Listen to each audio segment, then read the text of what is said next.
Hey there! I have something fun for you guys today. I got out my entire collection of Iowa furs. These are all native Iowa animals that live right here in this area, and I thought I'd go over them real quick with you and teach you about some of these different animals, because it's not every day that you actually get to see the actual furs of these animals, because we're not going to see these animals in the wild very often because they hear us coming and they're running away and we never even get to see them. Some we do and some we don't. This is one that you might have seen before. Large fur. Any guesses out there? Oh wait, I can't hear you. You're on video. This is actually from an animal, a large animal with hooves, and it has a white tail. This is a white-tailed deer. White-tailed deer are very, very common. They can live just about anywhere and eat just about any sort of plant. So we have a lot of these and they're doing really well in Iowa. It's hard to believe there's a time in Iowa where there were almost no white-tailed deer left, but they are now very common because we've been taking care of them and protecting them and not hunting every one of them. Now, there is something out there hunting those white-tailed deer, not just people, but this large critter. This is not a dog. This is a coyote. Some people call them coyotes, some call them coyotes, but they are a large animal. They're not as big as wolves. We don't have wolves in Iowa, but we do have coyotes in Iowa. And these guys are out hunting rabbits and deer and other small animals that they can find. They're very social. They love to work together as a team. Very good team players. They'd be a good example for you kids. I don't know if they always play nice together though. Now this one is also related to dogs and wolves and coyotes. This is a fox. This is a red fox. Now red fox tend to keep more to themselves. They don't live in packs. They make their own burrows in the ground where they raise their young, and they're very fluffy. I wish you could pet this and feel it. I'm petting it for you so that I can feel it, and I can tell you, out of all my furs, this is the fluffiest fur I have. Very, very soft. Look at that tail. And they are perfectly camouflaged to go hopping through the grasses, looking for mice to eat. And they will wait and wait for a mouse, and then they'll pounce on it and grab it. They're very good little hunters. Red foxes, like that, have a cousin called a gray fox. And gray foxes are a little bit smaller, and they're pretty neat because they can climb trees. So even though they're a fox, they can climb trees like a cat. And that's kind of neat. And they'll go up looking for birds and eggs and things that you might find to eat up in the trees. These live right around here. I saw one time at Paul Miller Lake, and that was really neat. That was a special thing to see. Another one that likes to climb trees, but it's a little bigger than the one you might have at home, is this fellow. A little bobtail. It is a bobcat. And bobcats are so soft. This is one of the silkiest furs I have. It's not fluffy, but it's so soft and silky. And they're fabulous hunters, like all cats are. A cute polka dot belly, kind of like cheetahs that you might find in Africa. But we don't have cheetahs here, we have bobcats. And bobcats are our very own wildcat we have living right in the area. They love hunting rabbits and mice and squirrels and anything else that they can catch. And they're very, very shy. So you're not going to see them very often, and they're not friendly like our house cats. They like to keep to themselves.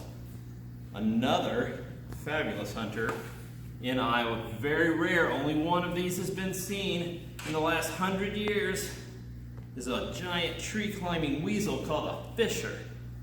And they climb up looking for things like squirrels and birds and even bigger animals that they can pounce on from the trees. Very rare, but they do occasionally come into Iowa. So this is a fisher. It's a type of weasel. You know, there's a lot of weasels. Weasels are all predators, which means that they hunt other animals and they eat other animals. And they're all predators. So some climb trees, but some weasels, like this one, swim in the water and hunt fish. This is called a river otter. And they're living in our rivers and ponds, and they're eating frogs and fish and anything that they find living in the water. Very good swimmers, very smart, and very playful. But not playful like we are. They're kind of mean maybe in the wild, but they're very playful with each other. They stay away from people. This guy's very sneaky too. He stays away from people too. It's another weasel. This guy can bounce on the land and can swim in the water chasing frogs and fish. It's called a mink. And mink are also very soft. All of these weasels are very soft. So mink are a lot smaller. Compare these two weasels. Much different. Mink is here, and then we also have these little guys. Even smaller than the mink is this little weasel here. And these little short-tailed weasels are really unique. They live in tunnels, and they don't make their own tunnels. They find tunnels of mice, and then they invite themselves over for dinner, which the mouse doesn't like because the mouse is dinner, and they sneak around in there and chase mice. That's why they're long and skinny. But they have a pretty cool trick. Look what happens in the winter. Because these guys, even though they're ferocious predators, are small and delicious, and they have to hide from the hawks and the other animals. And so in the winter, their camouflage changes. They go from brown in the summer, so they can hide on the ground, to white. Now what do you think is white in the winter? That's right, the snow. So these guys turn white like the snow, and they have this little black tip right on their tail. I don't know if you can see that. This little black tip is a trick. So if you're a hawk and you're flying along and you come down to grab this guy, you're gonna see that little tip flashing across the snow, and you're gonna grab it and you're gonna miss. And he's gonna get away. That's pretty sneaky. I'm not done telling you about the weasels because there's one more. One of the biggest, meanest weasels in the whole state, the badger. This guy's a great digger. He's like a bulldozer. He's a bulldozer because of these claws. They are huge. Check out the size of that. Great for digging. They can dig an animal out of its burrow in no time. Remember, I said they're predators. They can dig into a burrow in no time at all to go after somebody, like perhaps this poor groundhog. Groundhogs are also burrowers. They love to burrow down and stay safe so they can hibernate all winter. In fact, we actually have a holiday called Groundhog's Day, celebrating the waking up of the groundhogs. But the groundhogs have to burrow deep down so that they can hide from the badger. Groundhogs are cool because most people don't know this, but they're actually a squirrel. They're a type of ground squirrel. But we don't just have ground squirrels in Iowa. We also have tree squirrels. This fox squirrel is another kind that lives up in the trees. So he's up in the trees eating nuts and things that grow on trees. The groundhog's in the ground, and he's eating things like grasses that grow on the ground. So these animals live in a habitat that provides them with the food and the shelter that they need to survive. Now we have some others that are kind of cool. Now squirrels are a type of rodent, and I have some other rodents here. I have one of the biggest rodents there is. And this rodent happens to be a good swimmer, and it's so big, it eats trees for lunch. What kind of rodent can eat a tree for lunch? The beaver could. This beaver probably weighs more than a lot of you kids. This was probably a 60-pound beaver. And look at that big tail. You can slap that on the water and warn about predators. You know, they have to be pretty sneaky because they're not very fast runners, and when they get out of the water, they can't run away from predators.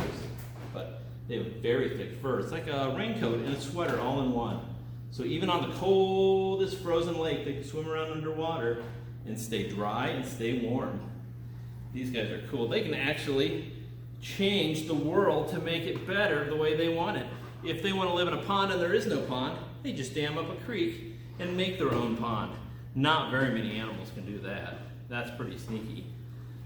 This guy is a relative. This is a muskrat. And they normally have skinny little hairless tails. And they're swimming around in the water too, except they make their lodges not out of trees and branches, but out of reeds and cattails, which are also their food. So they are living out on the water too. You might see one of these swimming around. They're not as shy as the beavers are. Now I've got a couple more laying here that are a little bit braver. This guy, everybody knows. It has the little mask on it like a thief, the striped tail. This, I know you know, it is the raccoon. And raccoons are omnivores. They can eat anything, they can live anywhere. They'll sleep in a hollow tree trunk, or they'll sleep in an old attic somewhere. Wherever they can find a place, and they'll eat anything they can find. If they live in town, they might get into a garbage can and snack on some leftover pizza that you didn't eat last night. But in the wild, there are no garbage cans in the woods. So they're going to be down by the creek looking for frogs and crayfish and other things, or they might be up in the bushes looking for berries and grapes. They'll eat anything delicious that they can find, and even some things we probably don't find delicious. Now this is another animal that, like the raccoon, can live just about anywhere and eat just about anything. This is the possum, or the opossum. They're really cool animals. They have a prehensile tail. That means they can wrap around things, like a branch, and hang upside down. Although they probably can't do this very well when they get big. Now, they also have another cool trick, is they are marsupials. Marsupial keeps their young in a pouch. So kind of like a kangaroo, they have a pouch, except they're terrible jumpers. They're not kangaroos at all. These guys, in fact, are not very good at jumping. They just walk around on the ground looking for food that they find. And because they can't run very fast, if they get scared, what they will do is they will play dead. So they will fall over, their tongue will flop out, and their eyes will close, and they'll just pass out. And it'll be like they're dead. In fact, they can't even wake up if they want to. So a dog might poke them and pull on them and shake them a little bit, and they're just laying there like they're dead. But they're not. And as soon as the danger leaves, they peek their head up, they look around, and then they scurry off. That's a pretty cool trick.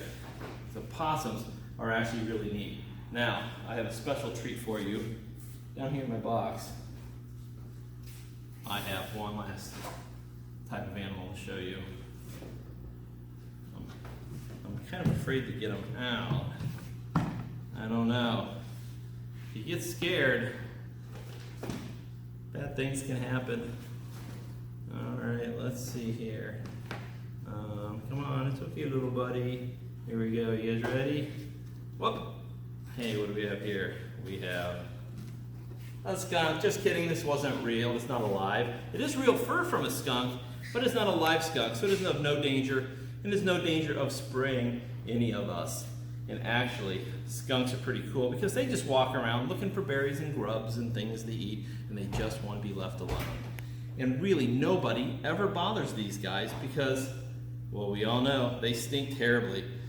So when nobody picks on you, you're always in a good mood. So these guys just walk around, minding their own business. You'd have to try and go pick one up before it would ever try to spray you. And I don't think anybody is that silly. Maybe a dog might try to come up and play with it. And if a dog came up and was bothering it, it would turn around and it would look and it would pat on the ground. That's strike one. That's a warning. And if that doesn't work, here comes strike two. The tail comes up, but he's not ready to spray yet. He just waves it around, waves that tail all puffed up and says, it's a warning. He's like, yoo-hoo, you know what I am. You know what I can do. And of course, we would run away right away, but not a dog. Dogs are kind of silly and make bad choices sometimes. Strike three, he raises that tail and he turns around and you're done. He's gonna spray you. And he can spray probably 15 feet. And that oily, yucky spray gets all over you. And it's impossible to wash out without special cleaners. You know, there's all kinds of people try to wash in tomato juice, they sit in the smoke, they do everything. It's hard to get that out of you. Now, these guys have these special markings on them to warn all the animals. Look at these two. The same type of striped skunk, but they have totally different markings, but any animal sees those white stripes and they're gonna know, run away. Except for one. There's one animal that sees those white stripes and says, yummy. And that is the great horned owl. Great horned owls have no sense of smell. They can't smell the stinkiness. So they see that and they see an easy meal. So they're not worried about the skunk at all. A lot of great horned owls end up smelling like skunks for that reason. And the last one is this cute little fellow. This is a little prairie skunk called a spotted skunk. Well, they only live in prairies. They don't live in woody areas like our striped skunks, so they're not very common anymore. They used to be very common. But they can spray too, but they're always small and cute. And look at those cute little markings. And I like showing this one. Not everyone's seen that before. So I hope you enjoyed seeing this nice selection of all of our Iowa animals. These are all animals that find their stuff that they need in their habitat in Iowa. They find the stuff they eat. They find stuff places to hide, shelter. They find places to find water, and there's a great space for them to all run around in. So I hope you enjoyed my little fur show. See you soon.